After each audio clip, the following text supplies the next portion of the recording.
this is Jody from the Clutter-Free Classroom, www.CFClassroom.com.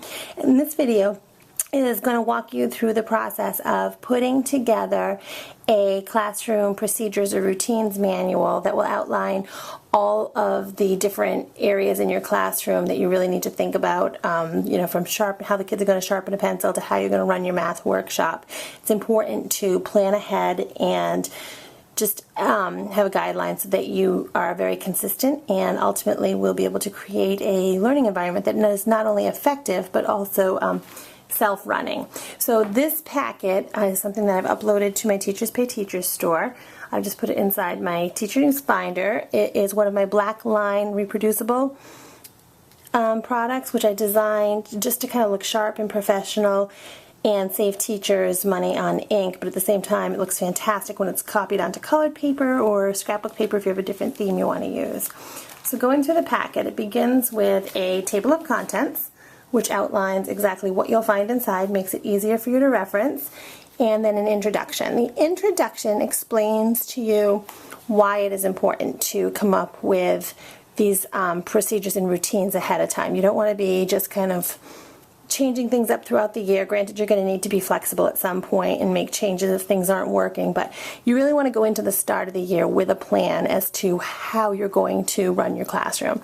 So this just explains the research behind why you want to do this, and as if you didn't need, or rather as if you needed more motivation, but that'll explain it. The next 2 pages are the steps to teaching procedures and routines within the classroom. These are the 7 steps that I've used year after year with outstanding success in just getting my kids to kind of internalize what it is that I expect from them and let them know, pretty much what it is that they're expected to do when they're expected to do it. I find that through teaching it, you really need to take the time to make sure that they've really understood it. Any amount of time you invest into teaching the routines to your students is crucial, and you're going to get so much more learning out of them once the classroom becomes a productive environment. The next page explains how to create a procedure manual. What I consider to be a procedure manual is I take basically anything that would need to happen within my classroom, whether it be how do the kids ask to get a drink of water, what do they do if their pencil needs to be sharpened, to the larger things such as how I would run my math workshop. And so I take basically every little nitty-gritty thing I would need to know and write down exactly what my expectation is, how I want it to look, what materials I may need to use, and I type that up and I put that into a binder very similar to this one, so that it's a reference for me, it's a reference for the kids if they need to go back and find out exactly how they can fix the behavior. It's in there. I love that it's available for subs, for student teachers, for classroom aides, parent volunteers. It takes all the guesswork out of what it is you expect within your classroom.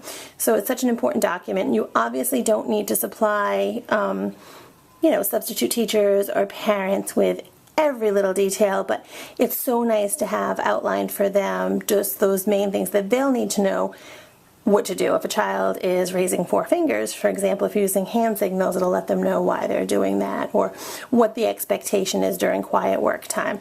So this just kind of outlines how to create that manual. What you're going to want to do is basically brainstorm a list of every procedure that you're going to need to teach within your classroom. And again, that includes both the procedures and the routine. So how the kids are going to come in the morning, how you'll take attendance, how you're going to communicate with parents, how will they order their lunch, all of those things. And let me tell you, there are so many little nitty-gritty things.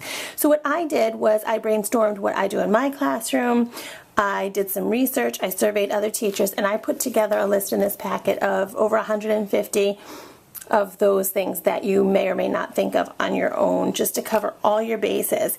And so the next few pages outline each of those steps, from beginning the day to management ideas, how to plan your behavior, what the expectation is while they're working, whole groups, small groups, daily needs in the classroom, handling paperwork, handling materials. Basically, like I said, it's over 150 ideas just to kind of spark your brainstorm list on, oh, that's something I need to include in my classroom, or perhaps that doesn't apply to me, but this one does. So like I said, several pages, just kind of outlines them all. There's a checkbox if you want to go through them, or you can brainstorm your own. The next 2 pages are for you basically to use to jot down as you brainstorm. I have a page that's titled Things I'll Need to Manage, and another one that is titled Procedures in My Classroom.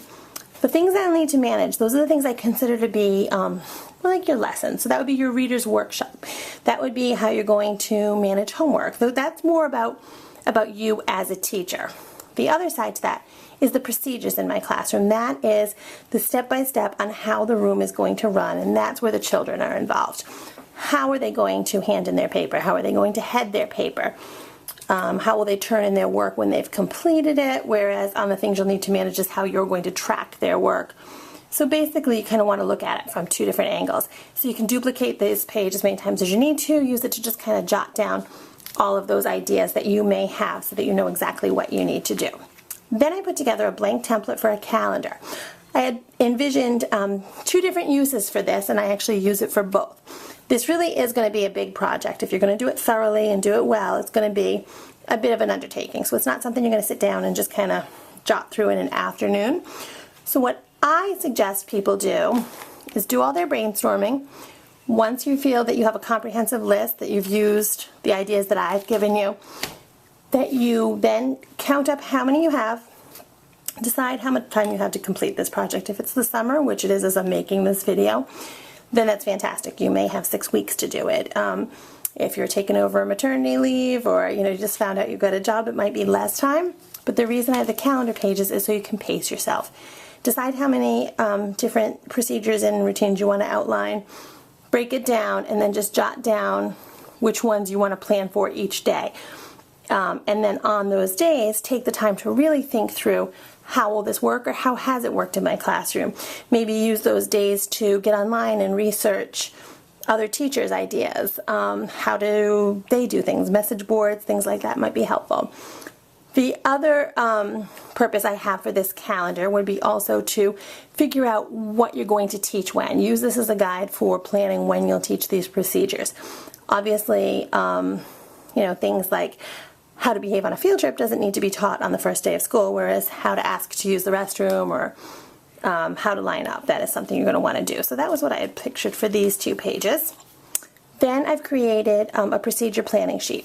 The left column explains the procedure and routine, so you'd list what it is you want to do in there. For example, how to pack my bag at the end of the day, and then what it looks like in my classroom, so you would explain exactly what you expect the children to do.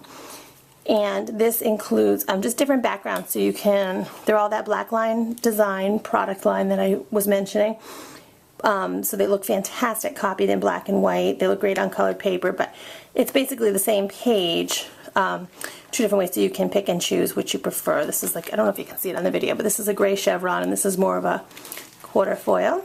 Then I have some blank templates just to keep the consistency when you're putting this book together. Again, it'll give a great professional appearance. It'll be wonderful for administrators to see. And you can just use these to print your procedures right onto, just so you have that consistency within your binder. There's the 3rd one. Again, I'm sorry if you can't see it great on this video, but and then finally I have created some cover pages for you. It just says Our Classroom Procedures and Routines, keeping that consistent look. If you've purchased any of my other black line design products to create a teacher organizer or to decorate your classroom, then this will just give it a really comprehensive, coherent look. So there's 3 different versions of it.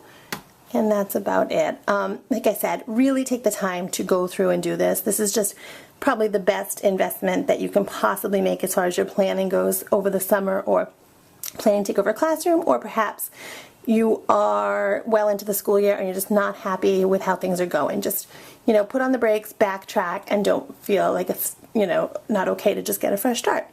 So please check out my website, Clutter-Free Classroom, that's CFClassroom.com, for more ideas on how to manage and organize your classroom. I try to post daily with tips and ideas. Thanks so much. Bye-bye.